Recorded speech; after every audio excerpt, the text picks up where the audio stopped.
So let's discuss what Eclipse is and why you should be using it, or a tool like it, for example, Android Studio. Well, Eclipse essentially is an IDE. An IDE stands for Interactive Development Environment. It's designed to make it faster to develop apps or Android apps than by the alternative, which is sort of command line tools. Now, you may not be familiar with the concept of a command line tool, so I'm just going to show this on the screen. To the left is sort of what the command line is. That's where you've got a very basic sort of textual interface, and you have to type your commands in, and it's very cryptic, and it's great for geeks like me, but it takes a lot longer to learn compared to the alternative. So this is an IDE, as you can see on the screen now. It's a very nice graphical user interface. It does a lot of things behind the scenes for you. So really what the idea of this is, you can focus on building apps and not getting bogged down learning difficult to remember commands, syntaxes and those types of things.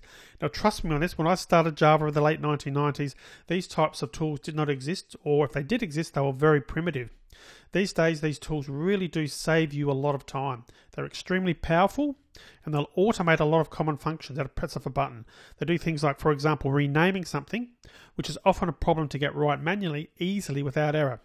In a manual process, let's just say you had a particular part of the program code and you wanted to name it, and maybe that was used in 100 places. You would manually have to go to those 100 places and individually or manually change those.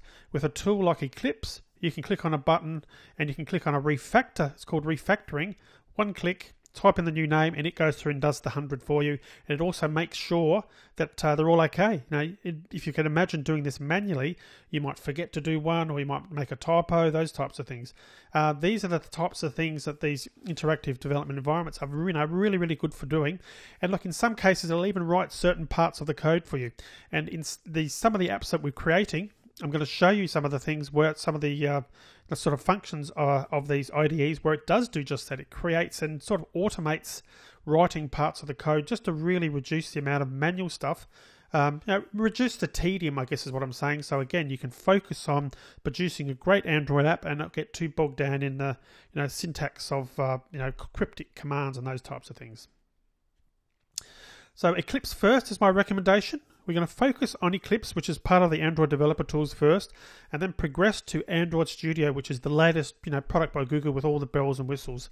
Eclipse has been around, the Android development tools have been around for a long time, and they've got a lot of support out there, and there's lots of tutorials and examples, and lots of companies still using it. So it's really important that you learn this basic tool first, and then branch out and go into Android Studio. Again, I can't emphasize this enough. Don't skip the Eclipse thinking, okay, I'm just going to go straight to the Android Studio, because you will need to have that fundamental knowledge of Eclipse.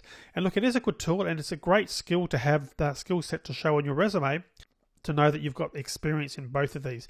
But do refer to the separate Eclipse Android Studio video. I go through and just sort of outline this in more detail. Keep in mind also, I'm covering both of these in detail in the course. So that's the installation and setup of the Android developer tools, Eclipse, but also Android Studio, and both for Mac and for Windows. So you're not going to miss out. It's best that I've designed the course to start off using Eclipse. The first 5 apps are done like that, and then the remaining 5 are done using Android Studio.